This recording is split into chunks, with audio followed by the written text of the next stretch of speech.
Tole, akkam bultan. Nagaa keessanii akkam turtan iddoo adda addaatti kan jirtan hundi keessaniyyuu. Karaa addaatiin waaqa keenya guddaa goonee galateeffanna. Kunuunsa addaan inni nu godheef. Araara nu baay'isee jireenya keenya irratti yeroo kana dabalee fuula isaa akka argamnu nu godhe. Karaa addaatiin har'arraa jalqabnee Wangeela Yohaannis boqonnaa tokkorraa jalqabnee lakkoofsaan qorachuu jalqabna. Karaa addaatiin Waaqayyo akka nu gargaaru hundi keenyayyuu macaafa qulqulluu akka qorannuuf isin affeerreetiin jedha. Qorannaan macaafa qulqulluu baay'ee gaariidha. Eenyummaa keenya kan lafa gadi ijaaru dhaabee karaa addaatiin immoo yeroo rakkinaa keessatti illee haa ta'uutiin yeroo gammachuu keessatti waaqa wajjin dhaabachuuf bu'uura kan nuuf ta'eetiin jedhu akkuma Kiristoos fayyadamaa ture barraa'eera isa jedhudha jechuudha. Barraa'eera isa jedhudha.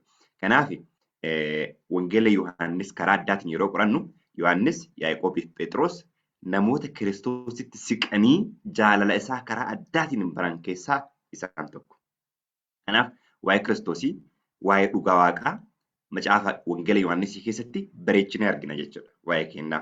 Kanaaf har'arraa qabnee har'a boqonnaa tokkoffaa itti fufna guyyaa guyyaadhaan Waaqayyo nu gargaare. Kanaaf affeerraan ani isiniif godheetiin jedhu yaada gaafiin akka hirmaattan itti dabalataan immoo YouTube irratti illee share waan godhuuf yoo isiniif mijate yoo isinitti tole share subscribe akka gootaniitiin jettan karama kanaan isin affeeruu barbaada. Kanaaf Waaqayyo karaa addaatiin akka nu barsiiseetiin jedhu mee gara qorannaa keenyatti yeroo seenneetiin jennu kadhataan jalqabneetiin jennan kadhanna. Uumaa keenya karaa addaatiin gaarii goonees galateeffanna. Jireenya keenya waan eeddeef jaalala addaa immoo waan nu jaalatteef ammallee akka agartuu jakeetti waan nuuf of eeggattuuf dhugamaan maqaa kee karaa addaan hin galateeffanneetiin jenna maqaan kee kan galateeffame haa ta'u. Ammallee kunuun fuula kee dhufneerra yakkaaf daba cubbuu keenya hundayyuu ati nu dhiisi. Yeroon gara dhumaatti dhufeera waan ta'eef adaraa cubbuu nu dhiisuu oofamte akkuma ergamoota 3:19 irratti jedhu cubbuun keenya akka nu haqamuuf yeroon dadammaqiinsaa sun akka nu dhufu barbaanna nu gargaara. Yeroo keenya fudhatte immoo nu barsiisi maqaa gooftaa Kiristoos irratti kadhanna. Ameen. Ameen. Karaa addaatiin waa keenya gaarii goonee galateeffanneetiin jenna. Dhugaa macaafa qulqulluu wal wajjiniin akka laalleetiin jennu karaa addaatiin Wangeela Yohaannis yeroo qoranneetiin jennu dhugamaan is really wonderful. Dhugaa baay'ee nama ajaa'ibudha. Maaliif akkuma dura jechuuf yaaleetiin jedhe waa'ee eenyummaa waaqaa karaa addaatiin kan nutti himseetiin jedhu akkasumas immoo eenyummaa Kiristoosii diiteelii akka hubannuuf kan nu gargaareetiin jedhu jechuudha. Kan nu gargaareetiin jedhu jechuudha. Kanaaf qorannaa keenya keessatti versi to versi ilaalla waan ta'eef macaafa qulqulluu baafannee yoo laalle baay'ee barbaachisaa. Miyaanillee iskiriinii koo share godheen achiin booda walumaan laalaa deemneetiin jenna. Karaa addaatiin lakkoofsa tokko irratti xiyyeeffannaa addaa maaliif waan baay'ee namatti tolu of keessaa qaba. Bu'uura of keessaa qaba jechuudha. Akkana jedhame. Sagalichi jalqaba waan hundumaa dura ture. Sagalichi Waaqayyoon bira ture. Sagalichi ofiisaatii Waaqayyo ture. Waan kana irratti xiyyeeffannee ilaaluu qabna. Bu'uura ka'umsa waan ta'eef. Sagalichi jalqaba ture. Waan hundumaa dura ture. Sagalichi jalqaba waan hundumaa dura ture. Sagalichi Waaqayyoon bira ture. Sagalichi ofiisaatii Waaqayyo ture. Sagalichi jalqaba. Inni sagaleen kun. Okay, imeetti dhufna. Jechi jalqaba jedhu kana eessatti ilaalla? Macaafni qulqulluun akkuma baname uumama keessatti uumama tokko irratti waan wayii argineetiin jenna. Uumama irratti. Uumama boqonnaa tokko lakkoofsa tokko irratti yaada akkana jedhu argina. Uumama boqonnaa tokko lakkoofsa tokko irraa Waaqayyo jalqabatti bantiiwwan waaqaatiif lafa uumee jedha. Waaqayyo jalqabatti bantiiwwan waaqaatiif lafa uume. Samiif lafa jechuudha. Okay. Wangeela Yohaannis tokko irratti maal argine? Jalqaba sagaletu ture. Sagalichis eenyuun bira ture jenna. Waaqayyo bira ture. Inninuu Waaqayyo ture. Waaqayyo bira ture. Uumama tokko irratti ammoo maal jedha? Waaqayyo jalqaba bantiiwwan waaqaatiif lafa uume jedha. Okay. Waaqayyo yeroo jalqaba bantiiwwan waaqaatiif lafa uumu eenyuun uume? Ammoo kallattiidhaan Ibroota bira dhaqnee jechuma kooppii kana arganneetiin jenna jechuudha. Ibroota boqonnaa tokko lakkoofsa 2 akkas jedha. 1:2. Guyyoota bara dhumaa kanatti immoo ilma isaatiin nutti dubbate. Waaqayyo ilma isaa kanaan waaqaaf lafa uume. Waan hundumaa harka isaatti kennuun isa dhaabe. Waan hundumaa waaqayyo jalqabatti waaqaaf lafa uume kan jedhu uumaa tokko tokkorratti argineera.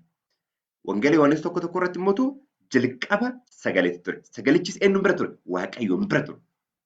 Waan jedhurraa kaanee waaqaaf lafa boqonnaa tokko lakkoofsa tokkorratti yeroo uumu waaqayyo eenyuun uume? Ilma isaatiin uume jechuudha. Ilma isaatiin uume jechuudha. Kanaaf uumama keessatti waaqayyo ilma isaatiin waan hundumaa uume. Waan hundumaa yoo jennu ammootu uuma hundumaadha. Isa kana Qolaasiyaas 1:15-16 irratti akkana jedha. Wanti hundinuu isaan akka uumameetiin jedhe yeroo ilaaleetiin jennu jechuudha. 1:15-16 irraa yaada akkas jedhu argina. Kiristoos bifa waaqayyoon ijaan hin argamne ittiin namatti mul'atudha.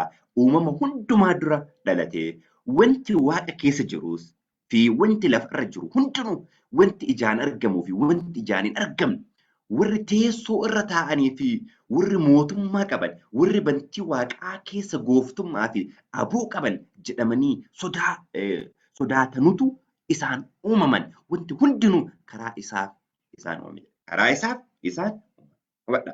Samii keessa haa ta'u, ergamoota haa ta'an, teessoo samii keessa jiru haa ta'u, isaan aboo qaban warra teessoo irraa ta'an haa ta'ani. Eenyuun uumamani? Kiristoosiin uumaman. Karaa isaatiif isaaf uumamaniitiin jiran jechuudha. Kanaaf waaqayyo waan hundumaa yeroo uumu karaa inni uume karaa ilma isaa uume. Kun kiliir jecha macaafa qulqulluuti. Wangeela Yohaannis tokko tokko jalqaba sagalee ture, sagalichi eenyu bira ture? Waaqayyo bira ture. Innuu waaqayyoon ture wanta jedhu asirraa kaaseetiin jedhe jechuudha. Macaafa fakkeenyaa boqonnaa 30 lakkoofsa 4 irratti akkas jedha. Macaafa fakkeenyaa boqonnaa 30 lakkoofsa 4 irratti yaada akka jedhu argina. Eenyutu bantii waaqaa dhaabe? Eenyutu ol koree yookaan immoo samiitti ol bahee gadi deebi'e? Eenyu maqaan isaa beektaa yoo ta'e natti himi? Eenyu maqaan ilma isaasii jedha. Meedhaan dubbifnaa. Macaafa fakkeenyaa boqonnaa 30 lakkoofsa 4 irraa akkas jedha. Hundi keenya yoo wajjinumaan laaluu dandeenya. 30 4 irraa akkas jedha. Eenyutu gara bantii waaqaa dhaqee deebi'ee immoo dhufe? Eenyutu qilleensa boottee keessatti walitti qabe? Eenyutu bishaan uffata maree ittise? Eenyutu daarii lafaa hundumaa jabeessee dhaabe? Eenyu maqaansaa? Eenyu maqaan ilma isaa? Beektaa yoo ta'e natti. Kanaaf lakkoofsa tokko irratti a very wonderful truth jalqaba sagalee ture, sagalichis waaqayyo bira ture, innuu waaqayyo ture. Kanaaf sagalichi waaqayyoon bira ture kun eenyu inni sagalee ka jedhame kun? Magara Wangeela Yohaannis boqonnaa 1 lakkoofsa 1tti deebina. Inni sagalee jedhame kun eenyudha? Macaafni keenya qulqulluun mul'ata boqonnaa 19 lakkoofsa 13 irratti akkasumas immoo sagaleen kun jedhame kun Kiristoosiin akka inni ta'eetiin argineetiin jenne. Lakkoofsa 2 haga 3 tokko haga 3 yaaduma tokkocha kaayeetiin jedha. Akkana jedha. Inni kun jalqabuma jalqabee waaqayyoon bira ture wanti hundinuu isumaan ta'e waan ta'e keessaa isa malee kan ta'e tokkollee hin jiru. Ergamoota samii haa ta'anii, teessoo gurguddoota samii haa ta'anii. Kun divinity Kiristoosii mul'iseetiin jedha jechuudha. Waaqummaa isaa abbaa bira ture. Inni ilma waaqaati. Abbaa bira ture. Garuu qorannaa gadi keessa diiteelii ilaalla waan ta'eef jalqaba eenyutu ture? Sagalicha ture. Sagalichis waa hundumaa dura ture. Eenyuun bira ture? Waaqayyoon bira ture. Waaqayyoon bira ture kan jennu isa bira ture. Isa bira kan ture sun abbaan eternal akka ta'eetiin jedhamu dinneetiin jennee jechuudha. Argineetiin jennee jechuudha. Wangeela uumama tokko tokko wajjin waaqayyo jalqaba maal ardeefsame? Eenyuun ilma isaati. Wanti hundinuu karaa ilma isaa uume. Eenyu maqaan isaa? Eenyu maqaan ilma isaa? Kanaaf uumama keessatti abbaan ilmi akka wajjin uumama irratti hirmaatan kiliir macaafa qulqulluudhaan ifa jedha. Abbaan ilma isaatiin waan hundumaa uumeetiin jedha. Nullee uumamni karaa ilma isaa akka ta'eetiin jedhe tarii diiteelii deemaa laalleetiin jennee jechuudha. Lakkoofsa 4 irraa jireenyi isa keessa ture. Jireenyis ifa namootaa ture. Jireenyi isa keessa ture. Jireenyi isa keessa ture kun kallattiin jireenyi abbaa wajjin wal qabateetiin jedhe. Mee kanas Wangeeluma Yohaannis kana 5 boqonnaa 5 lakkoofsa 26 irraa akkana jedha. Jireenyi isa keessa ture inni jennu kun macaafa qulqulluu wal bira qabnee yoo ilaallatiin jedha akkana. Abbaan ofuma isaatii burqaa jireenyaa akka ta'e akkuma kanatti ilmi isaas burqaa jireenyaa akka ta'uuf isaaf kenneera jedha. akkuma abbaan burqaa jireenya ta'e ilmis burqaa jireenya.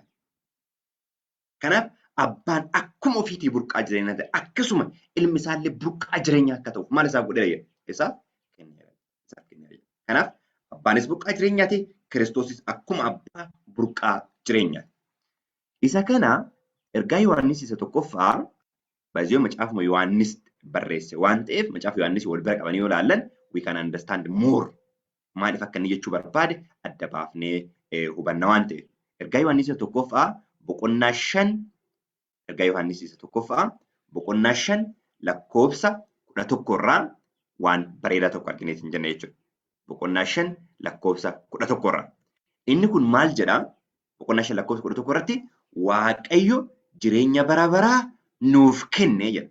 Jireenyis eenyu keessatti argama jedha? Ilma isaa keessatti argama jedha. Walumaan dubbifname. Waaqayyo jireenya bara baraa nuuf kenne. Egaa dhugaan isa kana jireenyi bara baraa kunis ilma isaa keessatti argama. Namni ilma Waaqayyoo qabaatu jireenyicha qaba. Namni ilma Waaqayyoo hin qabne jireenyicha hin qabu. Kanaaf Waaqayyo jireenya isa keessa ture. Jireenyichis maal ture jedha? Ifa namootaa ture jedha. Namoota ture jedha. Kanaaf obboloota koo macaafa qulqulluu yeroo qorannu let me be simple. Salphama taanee macaafni qulqulluun walumaa ofumaa walii kan waan ta'eef macaafa qulqulluu kallattii saniin qorachuun baay'ee barbaachisaadha. 5 irratti sagalichi dukkana keessatti ni ibsa, dukkanichi immoo isa bira ga'uu hin danda'u jedha. Sagalichi dukkana keessatti hin ibsa. Kanaaf sagalee inni jedhame kun eenyu? Wangeela Yohaannis 8:12 irratti 3:19 irratti ilaaluu dandeenya. Especially mee kan 3:19 irra yoo ilaallee hin jenne lakkoofsa 5 wajjin wal bira qabnee 5-6 wal bira qabnee ilaaluu dandeenya. 3:19 irraa maal jedhaa? Ifichi gara biyya lafaa dhufeera. Namoonni garuu hojiin isaanii hamaa waan ta'eef ifa irra dukkana jaallatanii. Firdichis akkuma kanatti raawwata jedha. Namoonni maalirra? Ificha irra dukkana maal godhan? Jaallatan. Kun murteedha jedha. Ifa ka jedhamee biyya lafaatti dhufe kun eenyunni? 8:12 irraa wangeeluma Yohaannis kana 8 lakkoofsa 12 irraa waa argineet hin jenne jechuudha. Boqonnaa 8 lakkoofsa 12 irraa. Maal jedhaa? Hamma biyya lafaa keessa jirutti an ifa biyya lafaati jedha. Amma biyya lafaa keessa jirutti an ifa biyya lafaati jedha Kiristoos. An ifa biyya lafaati jedha. Kanaaf ifichi gara biyya lafaatti keessa jireenyatu ture, jireenyi ifa namootaa ture. Naannoo ifaa kana maaltu hin jiru? Dukkanni tokkollee hin jiru jedha. Dukkanni tokkollee hin jiru iyyuu. Kanaaf nullee ifa isaa keessatti deddeebina yoo ta'e ifa keessatti dukkanni nu bira akka hin jirre. Sababni isaa addunyaan lafa kana maaltu marseera jedha macaafni qulqulluun. Dukkanni limixiin lafa kana maal godheera jedha? Haguugeeraa jedha. Nuuf garuu Kiristoos nuuf ifa kenna. 12 irraa akkana jedha. Yesuus ammas namootatti dubbate ani ifa biyya lafaati. Namni ana duukaa bu'u ifa jireenyaan qabaata malee dukkana keessa hin deddeebi'uu isaanii jedha. Wonderful. Kanaaf dhugaan jiru eenyunni ifa ta'ee gara biyya lafaatti kan dhufe kennu Kiristoos sagalichi ifa ture. Isa keessa jireenya ture. Jireenyi isaa kunis maal ifa namoota ture. Namoonni ifa keessa deddeebi'uudhaaf maal fudhachuu qabu jechuudha? Jireenya isaa fudhachuu qabu. Jireenya isaa fudhachuu qabu. Yoo jireenya isaan fudhanne ifa keessa deddeebi'aarra jechuun hin danda'amu jechuudha. Dukkana keessa jira jechuudha ammallee. Icciinni dukkanaa gara ifaa gara dukkanaatti bahuu kenna eenyu fudhachuu kenna? Jireenya Kiristoos fudhachuu kenna. Hafuura isaa jechuudha. Hafuura isaa fudhachuu kenna. Mee diiteelii qoratatuma deemna waan ta'eef dubbii baay'ee humna qabuu fi dubbii baay'ee namatti toludha jechuudha. Okay. Wangeela Yohaannis boqonnaa tokkotti deebineet hin jenna. Boqonnaa tokko keessatti maal argineet hin jenna? Lakkoofsa 6 irratti namni Waaqayyoon biraa ergame tokko ture jedha. Amma waa'ee isa Yohaannisitti darbeet hin jedhe jechuudha. Haga 5tti kan laalleet hin jenne, waa'ee sagalichaa laalleet hin jenne, 6 irraa ammoo namni Waaqayyoon bira ergame tokko ture maqaan isaa Yohaannis jedhama. Inni kun dhugaa ba'uudhaaf dhufe. Namoonni hundinuu dubbii isaatiin akka amananii waa'ee ifichaa dhugaa ba'a ture. Inni ofii isaatii ifichan turre waa'ee ifichaa akka dhugaa ba'uuf malee. Ifni inni dhugaan inni gara biyya lafaa dhufe namoota hundumaaf hin ibsa. Inni biyya lafaa keessa ture biyyi lafaa isumaan ta'e. Biyyi lafaa garuu isan fudhan isan beekne. Gara biyya dhuunfaa isaa dhufe namoonni garuu isan simanne jedha. haga lakkoofsa kudhanii inni jiru dubbii wal qabatee deemudha. Kanaaf Kiristoos Yohaannis Cuuphaan maal ture? Dhuga baatuu isaa ture jechuudha. Dhuga baatuu isaa tureetiin jedhe. Hin dhufaa mootummaa waaqaa dhiyaatteetti qalbii jijjiirradhaa yeroo jedhu mootummaan ilma isaa mootummaa Kiristoosii ilma waaqaa dhaabbachuu isaa ifa ture. Garuu mootum waan nama dhibeen dhiifne inni mootummaa kana keessaa hirmaattuu hin taane jechuudha. Hin taane. Akkuma Kiristoos dhufee maal ta'e mana hidhaatti seeneetiin jedhe. Ilaallaa itti aansinee maal jedhaa ilma dubartii irraa dhalate keessaa namni akka Yohaannis hin kaane jedha. Garuu mootummaa waaqaatti hundumaarra isa xiqqaan isa yoo dheetin jedhu mootummaa waaqaa jechuun mootummaa ilma isaa jedha Qolaasiyaas 1:13 irratti. Kanaaf achi keessatti hirmaachuu dhabuu isaa mul'iseetiin jedha. Malee mootummaa waaqaa keessatti wal caaluun wal gadi wanti jedhu hin jiru. Isa tariitii mootummaa waaqaa konseptiin dhimmi jedhu kun maali ka jedhu yeroo biraa ilaaluu hin dandeenya. Kanaan durallee viidiyoo kanaan dura ilaaluu dandeettu barreeffamaan illee barreessee ture. Kanaaf dhuga baatuu isaa jechuudha. Nullee amma dhuga baatuu isaati. Yohaannis Cuuphaan dhuga baatudha. Nullee maannin dhuga baatudha. Dhuga baatuu isaati jechuudha. Kanaaf isaaf dhugaa ba'aa akka inni tureetiin jedhe. Wanti nama gaddisiisu namoonni garuu isa maal hin taane jedhe hin fudhanne. Gara warra irraa filatan warra isaatti dhaqeetiin jedhe yookaan immoo gara sanyii irraa dhalateetti dhaqeetiin garuu isaan maal hin goone ofitti fudhate. Isaan caalaan iddoo namoota bakka biraatu ofitti fudhateetiin jedhe jechuudha. Akkuma Wangeeluu Yohaannis 3:19 irratti dubbifneetiin jenne ifti gara biyya lafaa dhufee namoonni hojiin isaanii dukkana waan ta'eef ifa irra maal filatan? Dukkana filatan. Kun murteedha jedha. Kun murteedha. Kanaaf gara warra Yihuudootaatti gaafa dhufeetiin jedhe isaan isa fudhachuun kana balballi araara maal ta'e? Isaanii cufame. Namoonni biraa garuu maal ta'an? Ittiin fayyaniitiin jedhan jechuudha. Ittiin fayyaniitiin jedhan. Dhugaa baay'ee humna qabu jechuudha. Dhugaa baay'ee humna qabu. Okay. Lakkoofsa 11 irraa gaazexaa yeroo dubbifne hamma isa simataniif immoo ijoollee Waaqayyoo akka ta'aniif aboo isaaniif kenne. Isaan warra maqaa isaatti amananidha. Isaan kun Waaqayyotti dhalatan malee dhiiga yookiis fedha fooniitti yookiis fedha dhiiraatti hin dhalanne jedha. Isaan kun warra kamiini? Warra maqaa isaatti amanan. Maqaa eenyuti? Maqaa ilma Waaqaatti warra amanan. Maqaa ilma Waaqaatti warra amanan. Jalqaba sagalichatti warra amaniin hin jedhan jechuudha. Akkuma jalqaba jireenya isa keessa ture jennee hin jiru. Namni isa qabu jireenya qaba akka jennee hin jenne. Hojii ergamootaa 4:12 irratti akkana jedha. 4:12 irratti. Dubbifachuu dandeettu achirra maal jedhaa? Samii gaditti hin dubbifname. Fayyini Yesuus Kiristoos duwwaadhaan malee kan biraatiin tokkoon illee hin jiru.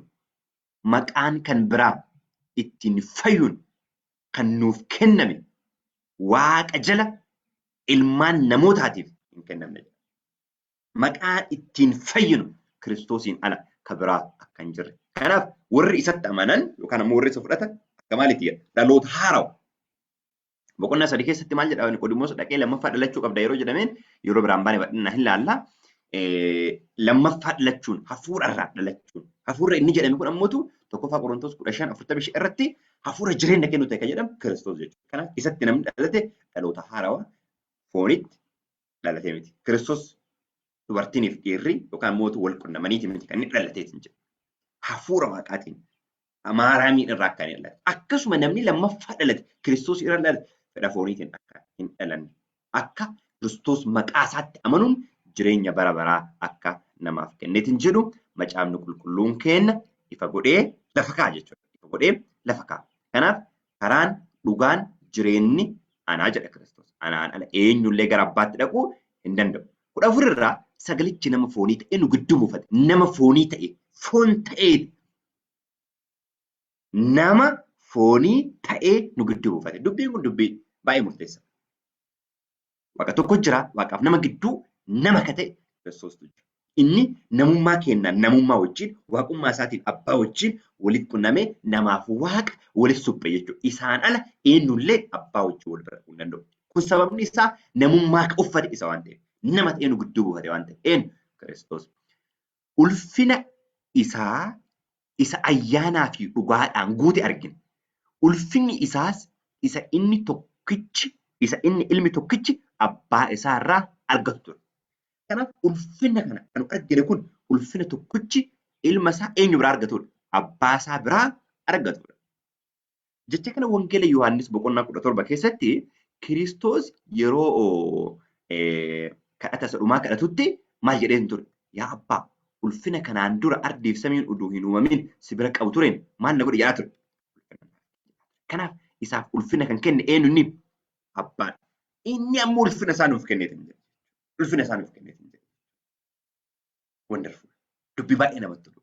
Kanaaf akka nu tokko taane isaallee tokko haa ta'aniif ulfina ati naaf kennite isaaniif maal godheera jedha. Kenneeraa jedha. Isaan kanneen yoo biraan baane tarii duuba deebi'aa bal'inaan laalaatiin jenna. Mee kallattiin kaadhaa qaba boqonnaa tokko kana itti fufneetiin jenna. Duuba kiroos referensii gara duubaa deebi'aa laaluun baay'ee barbaachisaadha waan ta'eef. Okay.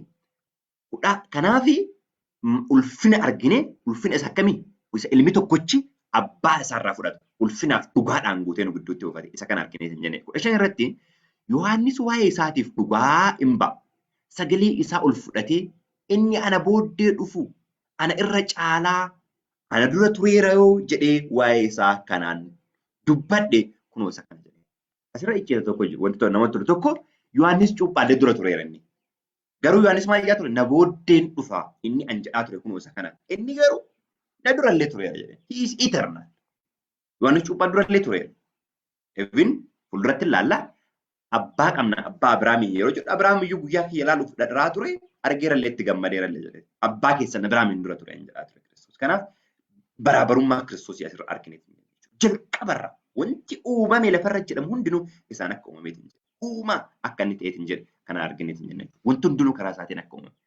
Kanaaf inni an jedhaa ture jedha Yohaannis. Inni na durallee garuu maal ta'eera? Tureera jedheera. Rajaarraa guutummaa ayyaana isaa keessaa hundumti keenya ayyaana irratti ayyaana fudhanneera. Kanaaf guutummaa ayyaana isaa Ingiliffisaa maal jedhaa? Fuulles guutummaa isaarraa qoodamneetiin jenna jedha. Guutummaa isaarraa lakkoofsa isa 16 jiru kana Ingiliffisaa guutummaa ayyaana isaa fullness of his grace jedha laala. And of his fullness have all we received and grace for grace.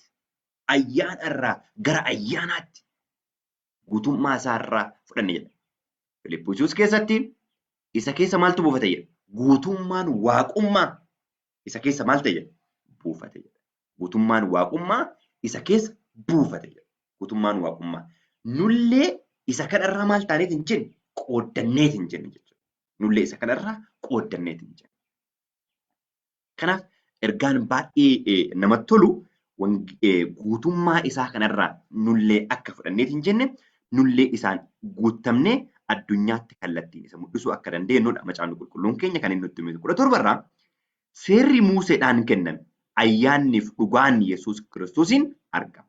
Omtinuu takka Waaqayyoon hin argine ilma tokkocha isa abbaa bukkee ture sanatu waa'ee isaa eegee barsiise. Lakkoofsa 17 irratti seerri eenyuun kenname? Museedhaan kenname. Seerri Museedhaan kenname. Ayyaannii fi dhugaan karaa eenyu dhufe jedha? Karaa gooftaa keenya Yesuus Kiristoos akka inni dhufeetiin jedhe argineetiin jenne. Ayyaanaaf dhugaa gaafa fudhanneetiin jennu dhiiga gooftaa Kiristoosiitiin cuuphamuu keenya karaa addaatiin mul'iseetiin jedha jechuudha. Seerri karaa Museetiin kennameetiin jedhe amala waaqaa akka ta'eetiin jedha. Karaa biraatiin maal jedhama? Gaaddidduu isa jedhan san jechuudha. Inni Kiristoos ammoo dhufee karaa isaatiin ayyaanni dhugaan nu dhufe. Baay'ee waa'ee gaaddidduutii fi waa'ee objektii yeroo baay'ee namni seerri gaaddidduu ture karaa ka'e. Gaaddidduu jechuun waan tokko kan mul'isudha. Fakkeenyaaf amma gaaddidduun kiyya yoo iddoo itti mul'atee deebi'aan naqe gaaddidduun soba jechuu miti. Anatu qaamaan dhufe malee. Gaaddidduu wanti akka jedhamu gaaddidduun soba jechuu miti. Yoo gaaddidduun soba ta'e wanti dhufe sun hin jiru jechuudha. Gaaddidduun dhugaa ta'e garuu objekticha dhufa. Kanaaf seerri waaqaa dhugaa qaamni karaa addaatiin ammoo amala waaqaa kallattiin kan mul'isu Kiristoos. Seerri amala waaqaa ture amala waaqaa piraaktikalii kan mul'isu ammoo inni Kiristoos. Akkasitti hubachuun baay'ee barbaachisaadha. Kanaaf macaafni qulqulluun kennallee maal jedhaa? Museen seerri karaa Musee kennameetiin jedhe ayyaanniif dhugaan garuu karaa Kiristoosii akka nuuf kennameetiin jedhe argineetiin jenne jechuudha. Dubbiin hagasii jiru dubbii baay'ee bu'uuraati. Dubbii baay'ee bu'uuraati. Kanatti taanee kan jiru garuu lakkoofsa 18 irratti dubbiin yuumaaniin akka namni Waaqayyoon argee hin jiru. Eenyutu nu mul'ise malee ilma isaa isa Waaqayyoon bira turetu abbaa bira turetu maal ta'e nu mul'ise. Museen fuula keenyatti agarsiisi jennaan an argitee maal ta'uu hin dandeettu jedhee nu Waaqayyo. Abbaan jiraachuu hin dandeettu. ulfina abbaa guutumaan guutuu yoo mul'ate hin jedhe eenyullee maal ta'uu hin danda'u arguu hin danda'u. Kan sheer gochuu dandeenyu ulfinni eenyuti? Ulfina Kiristoosiiti. Sababni isaa namummaa akka uffatee waa'ee namummaa beeku isa oduwwaa waan ta'eef. Lakkoofsa 19:28tti yaadni jiru waa'ee dhuga ba'umsa Yohaannis argineet hin jenne jechuudha. Akkana jedha. Yeroo Yohaannis Yerusaalemiif lubootaaf lee'ota Yohaannisitti yeroo Yihuudoonni Yerusaalemii lubootaa fi lee'ota Yohaannisitti ergan ati eenyu jedhanii isa gaafachiisanii Yohaannisis utuu hin haalin an Kiristoos isa abdachiifamee miti jedhee mul'isee dhugaa ba'eef isa jedhanii isaan eegaa turan waan ta'eef.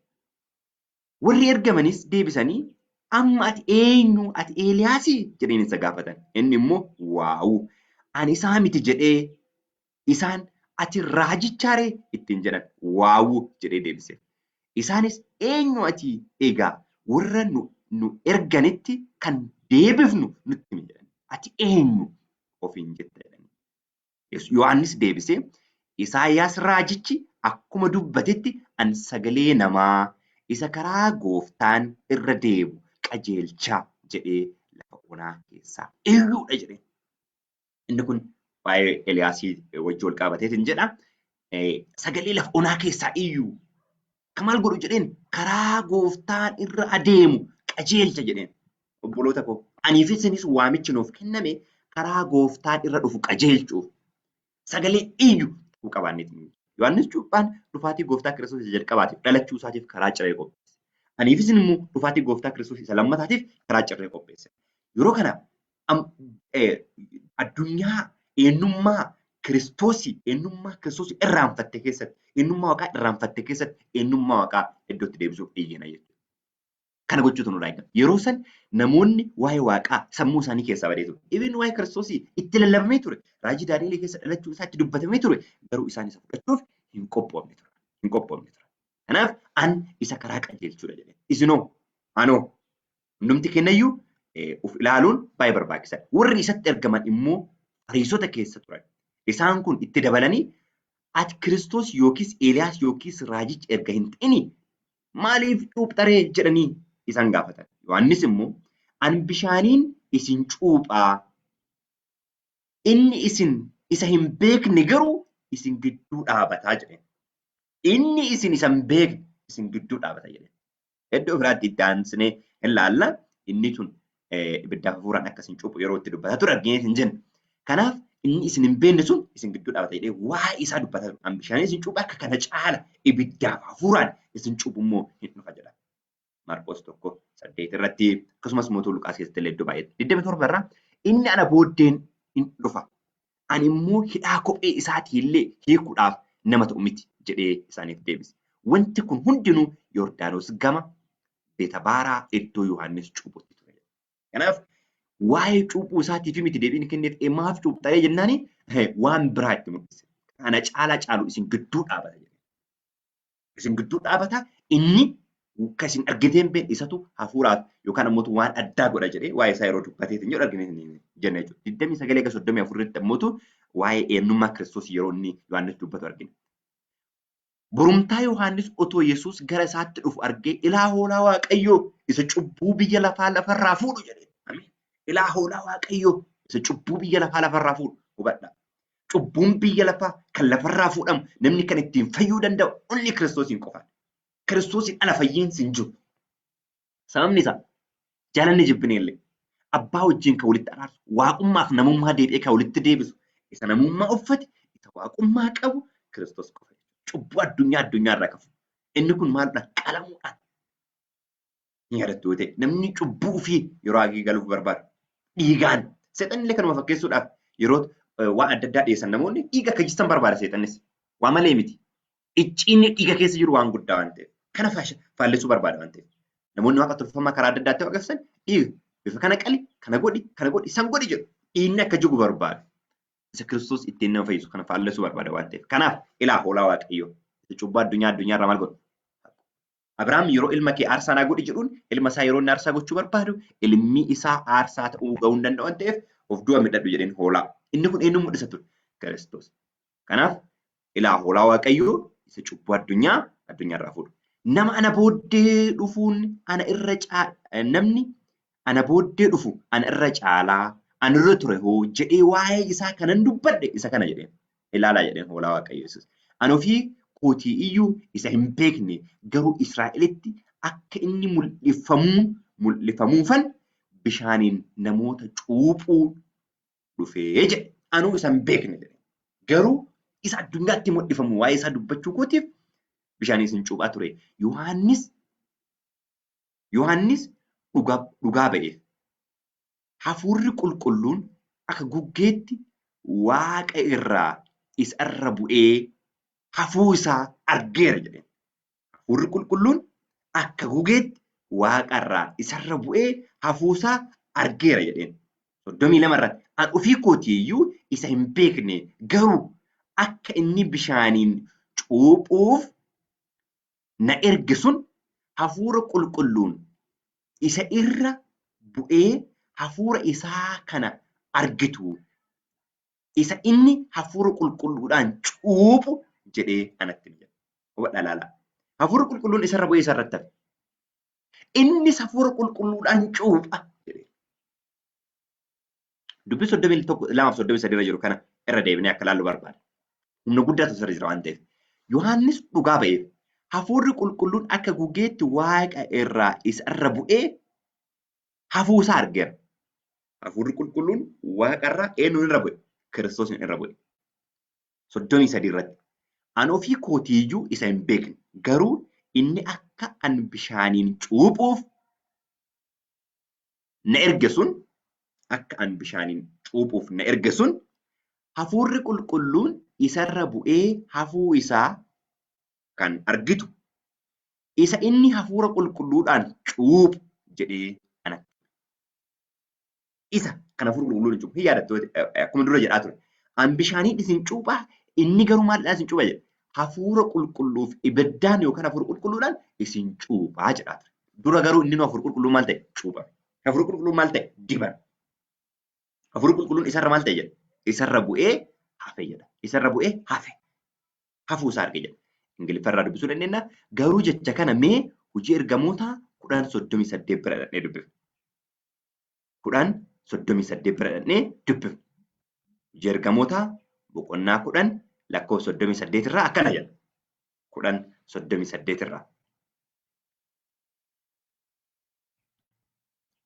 Yes. Waaqayyo Yesuus nama Naazreet kana hafuura qulqulluudhaan dibee humnaan akka isa guute.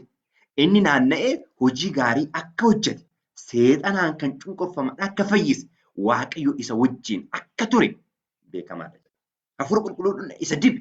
Isa kanaan humnaan isa guute. Kanaan addunyaa keessa deemee akka inni hojii guddaa hojjetaa ture. Maatiyus 12:28 irratti yoo ani hafuura Waaqayyootiin hafuura hamaa kan baasu ta'e jedha. Mootummaa Waaqayyoo isin gidduu dhufteetti yeroo jedhu arginu Kiristoos. Kanaaf hafuura qulqulluun isarra bu'ee hafee akkasumas innillee hafuura qulqulluu maal godha jedha Yohaannis cuupha jedha. Ameen. Nullee Kiristoostu nu cuupha hafuura isaatiin hafuura qulqulluu isaatiin jechuudha. Kanaaf hafuura isaatiin yoon cuuphamne nullee maal ta'uu hin dandeenyu? Addunyaa mo'uu hin dandeenyu. Ani ofii kootii kan argeera. Inni kun ilma Waaqayyoo ta'uu isaa dhugaa ba'eera jedha. Ani ofii kootii argeera. Inni kun maa eenyu jedha? Ilma Waaqayyoo ta'uu isaa dhugaa ba'eera. Barumsa 35-42 keessatti bartoota Yesuus warra dura waamaman jedha. Waamamuu isaa kana keessatti dubbii tokko argina. Kottuu ilaali, kottaa ilaalaa. Dubbii baay'ee murteessaa dubbiin iddoo kana jiru. Waa'ee Kiristoosii ilaalaa. Eessa keessa dhaqnee ilaallan? Asitti Kiristoos kottaa ilaalaa jedheeni aniif isin eessa dhaqnee ilaalla? Macaafa qulqulluu. Kottaa ilaalaa waa'ee Kiristoosii. Macaafa qulqulluu keessatti. Kottaa ilaalaa waa'ee Kiristoosii. Dhugaa dubbii barraa'e. Kanaaf obboloota kottaa ilaalaa jedha macaafa. Kottaa ilaalaa. Asirra kan ilaallu isa kana.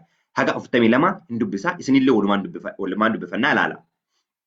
Borumtaa immoo Yohaannis bartoota isaa keessaa namoota lama wajjin in dhaabbata ture. Yohaannis utuu Yesuus achiin darbu ilaalee ilaa hoolicha Waaqayyoo jedhe.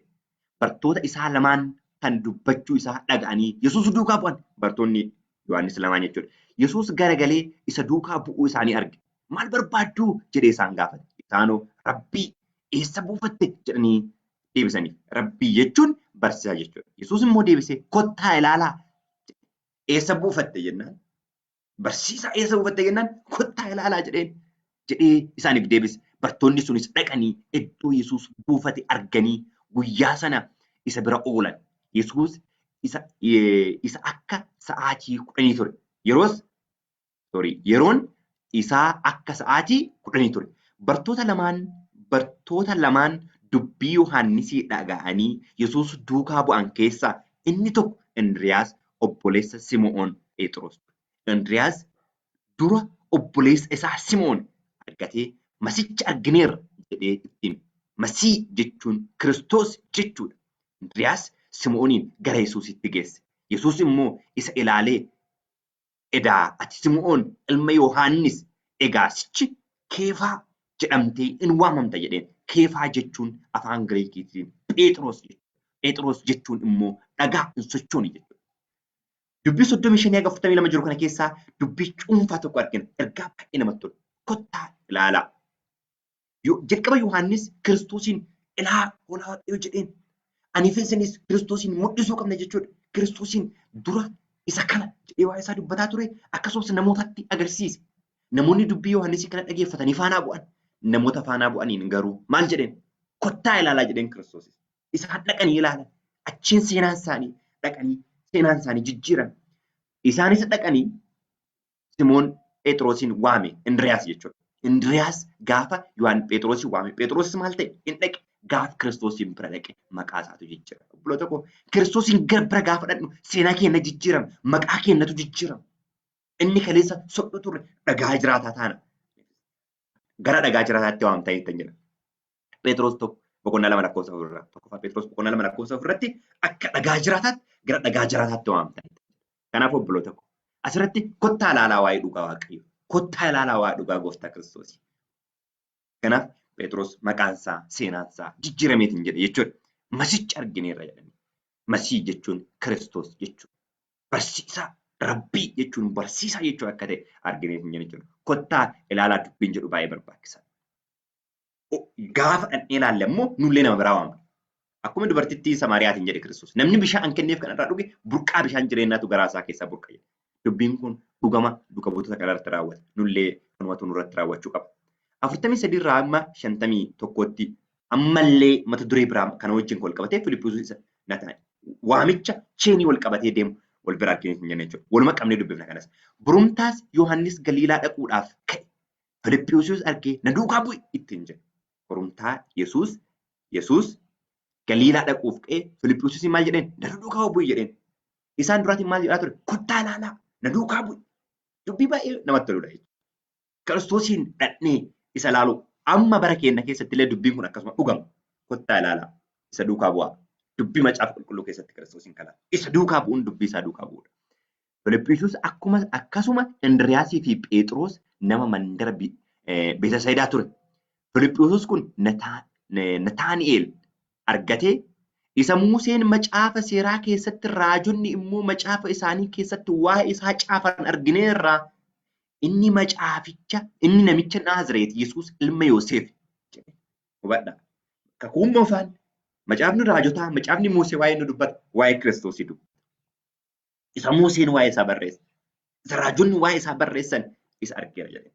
Kanaaf Kiristoos karaa deemtoota Emaawusiitiif yeroo isaan abdii kutatanii deemanii waa'ee isaa isa macaafa Musee seeraa keessatti barraa'e isa akkasumas raajota keessatti barraa'e maal isaanii godhe isaaniif hiikee isaan barsiisee jira.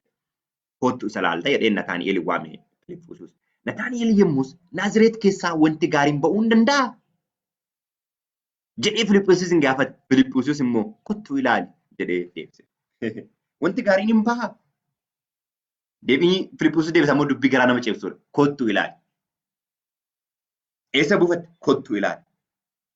Na duukaa bu'i.